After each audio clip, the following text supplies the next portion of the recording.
संसदीय बोर्ड से जैसे ही बाहर हुए सभी इंतजार कर रहे थे नितिन गडकरी क्या बोलने वाले हैं। नितिन गडकरी ने इशारों इशारों में ही सही बड़ी बात कह दी है संसदीय बोर्ड से बाहर होने के बाद। हालांकि उनके हर बयान के मायने निकाले जाते हैं, लिहाजा संसदीय बोर्ड से बाहर होने के बाद उनके बयान के ज्यादा मतलब ज्यादा मायने निकाले जा रहे हैं। नितिन गडकरी बीजेपी का एक बड़ा चेहरा रहे हैं, सबसे युवा राष्ट्रीय अध्यक्ष बीजेपी के रहे हैं, महाराष्ट्र की सियासत ही नहीं बल्कि देश की सियासत में मजबूत पकड़ रखने वाले रहे हैं, संघ के साथ नजदीकियों के लिए जाने जाते रहे हैं। इस सब के बीच में उनका बाहर हो जाना कई सवाल खड़े करता है और उनके ताजा बयान से इन सवालों के कुछ कुछ जवाब मिलते दिखाई देते हैं या उनका दर्द भी छलकता दिखाई देता है। दरअसल बीजेपी के संसदीय बोर्ड और केंद्रीय चुनाव समिति से बाहर किए जाने के बाद केंद्रीय मंत्री नितिन गडकरी ने बड़ा बयान देते हुए अटल बिहारी वाजपेयी और लालकृष्ण आडवाणी को याद किया है। एक ऐसे दौर में जब बात हो रही है मोदी, शाह, जेपी नड्डा की, ऐसे समय पे उन्हें एक बार फिर पुराना दौर याद आया है। कुछ महत्वपूर्ण बिंदुओं से इस पूरे बयान को समझने की कोशिश करते हैं। गडकरी ने बीजेपी के सत्ता में आने का श्रेय वाजपेयी और लालकृष्ण आडवाणी को दिया। दरअसल नितिन गडकरी ने बीजेपी के सत्ता में आने का श्रेय पूरी तरह से इन तीन बड़े नेताओं को दिया है। उन्होंने कहा अटल बिहारी वाजपेयी, लालकृष्ण आडवाणी और दीनदयाल उपाध्याय ये वो तीन चेहरे हैं जिनकी वजह से बीजेपी आज इतनी बड़ी पार्टी बन पाई है। उन्होंने ये भी कहा कि उनके प्रयासों की वजह से ही आज हम यहां तक पहुंचे हैं।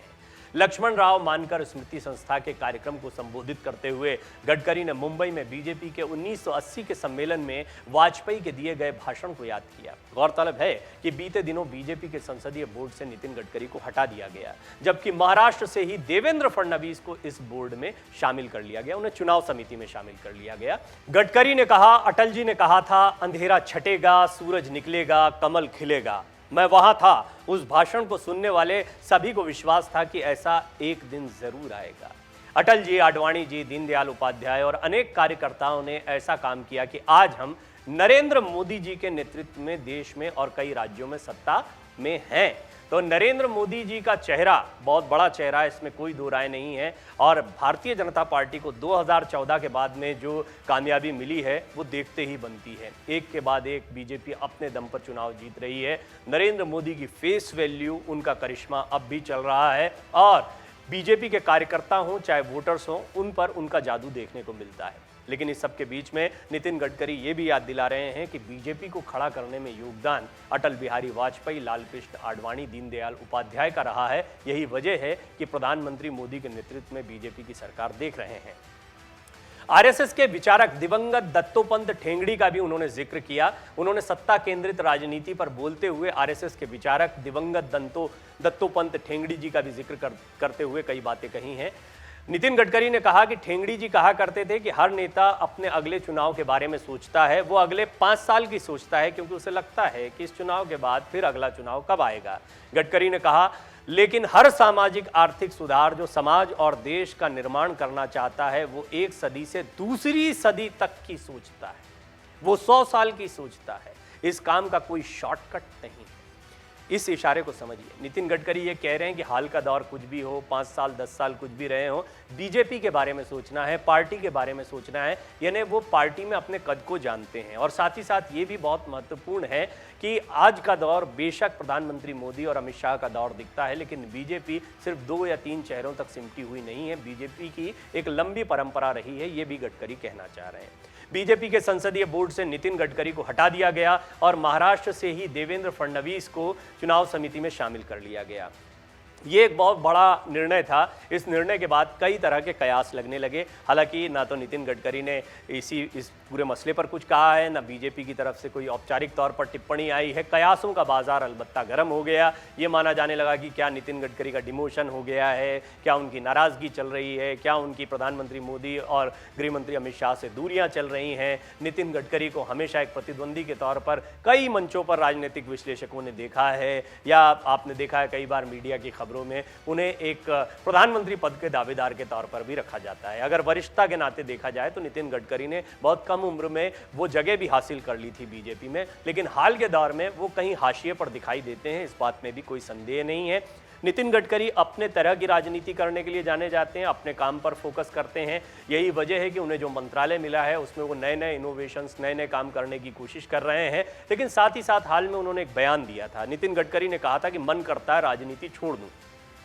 आपको याद होगा कि इस बयान के बाद भी राजनीतिक कयास बहुत तेज हो गए थे कि अचानक से नितिन गडकरी ये क्या कह गए। दरअसल नितिन गडकरी ने 24 जुलाई को नागपुर में एक कार्यक्रम के दौरान कहा था कि उनका मन कभी कभी करता है कि वो राजनीति छोड़ दें, और उनके इस बयान के अभी महीने भी पूरे नहीं हुए हैं कि पार्टी संगठन की सबसे ताकतवर संस्था केंद्रीय संसदीय बोर्ड से केंद्रीय सड़क एवं परिवहन मंत्री नितिन गडकरी की विदाई हो गई है।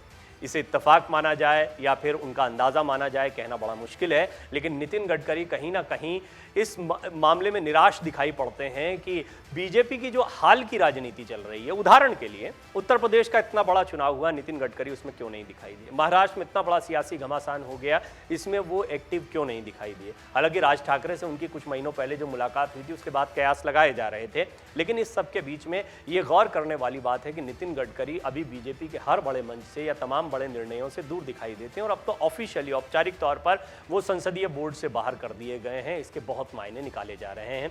यही वजह है कि उनका जो बयान था कि कभी कभी मन करता है राजनीति छोड़ दूं, इसको गंभीरता से लिया गया कि क्या सचमुच उन्हें इस तरह का एहसास हो रहा है। दरअसल उन्होंने उस दौर में उस वक्त ये भी कहा था कि उन्हें लगता है कि राजनीति के अलावा करने के लिए बहुत सारे काम हैं। उन्होंने तंज के लिहाज से ये कहा था कि विधायक चाहते हैं कि मंत्री बन जाए, मंत्री चाहते हैं कि मुख्यमंत्री बन जाए, और मुख्यमंत्री ये सोचते हैं कि पता नहीं कब उनको हटा दिया जाएगा। तो राजनीति में एक बहुत ही निराशाजनक स्थिति को भी वो बताते दिखाई दिए थे अपने इस बयान के साथ में। से क्या मायने निकाले जाए। उन्होंने ये भी कहा था कि राजनीति आजकल सत्ता हथियाने का हथियार मात्र बनकर रह गई है, और ऐसे दौर में ये बयान आया था जब बीजेपी महाराष्ट्र में सत्ता के लिए जमकर लड़ाई लड़ रही थी। तो इन सारी चीज़ों को जोड़कर अगर देखा जाए तो कुल मिलाकर नितिन गडकरी के बयान मायने निकाले जाते हैं। हालांकि वो खुलकर नहीं कहते हैं, बहुत मुमकिन है इस पर सफाई देते हुए वो कई और बातें कहें कि मेरे कहने का मतलब ये नहीं था, लेकिन फिर भी राजनीतिक विश्लेषक अपने अपने तरीके से इसके मायने निकालते हैं और ये मानते हैं कि नितिन गडकरी के बयान यूं ही नहीं है। नितिन गडकरी लंबे समय से भाजपा में साइडलाइन दिखते रहे हैं, ये बात भी छुपी हुई नहीं है। नितिन गडकरी को हमने देखा है कि बहुत लंबे समय से वो हाशिए पर दिख रहे हैं। पश्चिम बंगाल के विधानसभा चुनाव हो या फिर इसी साल यूपी समेत 5 राज्यों के चुनाव की बात हो, वो कहीं भी प्रचार या फिर अन्य किसी भूमिका में क्यों नहीं दिखाई दिए, एक बड़ा सवाल खड़ा होता है। संसदीय बोर्ड में बदलाव करते हुए भाजपा की ओर से यह तर्क दिया गया कि इसमें किसी भी सीएम को नहीं रखा गया, इसलिए शिवराज सिंह चौहान को उनका बाहर जाना समझ में आता है। लेकिन नितिन गडकरी वो तो कहीं के सीएम नहीं थे, और देवेंद्र फडणवीस जो वैसे देखा जाए तो उनसे जूनियर दिखाई देते हैं, इस वक्त डिप्टी सीएम है महाराष्ट्र में, उनका आ जाना और गडकरी की एग्जिट ये तो चौंकाने वाली होनी ही थी, इस पर सवाल खड़े होने ही थे, हो भी रहे हैं। राजनीति के माहिर खिलाड़ी पूर्व में भी राजनीति के अंदाज पर कई बार सवाल उठा चुके हैं। नितिन गडकरी ने कई बार ये कहा है कि राजनीति के अलावा और भी काम करने को है। देखिए, ये जानने वाली बात है, समझने वाली बात है कि नितिन गडकरी एक कामयाब व्यवसायी भी हैं।